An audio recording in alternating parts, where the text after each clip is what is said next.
So ito guys, sobrang importante dito, lalo na if ever mahilig ka magluto, ganyan, or lagi ka nasa kitchen. So meron ako na-discover dito sa TikTok shop, ito, from Miroyo Panda, yung kanilang kitchen towel.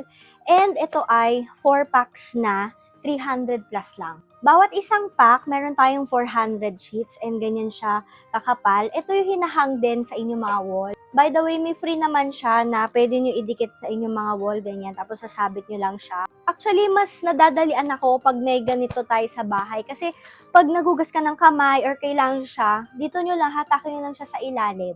So, sabi dito, pang-absorb talaga siya ng oil and also ng water. So, for example, nagugas kang kamay, kailangan mo patuyo ng kamay, so itong gagamitin mo na tissue. And then, nakakapag-absorb din siya ng oil, lalo na kapag nagpa-fried kayo. Usually, ginagamit ko din talaga yung tissue kapag nagpa-fried chicken, ganyan, kasi para nakaka-absorb ng oil yung mga tissues natin. Tsaka pag kinain nyo, di ba, parang hindi siya super oily. Kasi pag super oily, di ba, hindi rin healthy. So, ganito yung tsura niya. 2-ply pala isang ganito ha. So, yun, makapal-kapal naman siya. And hindi naman siya masakit sa balat. Hindi siya super gaspang.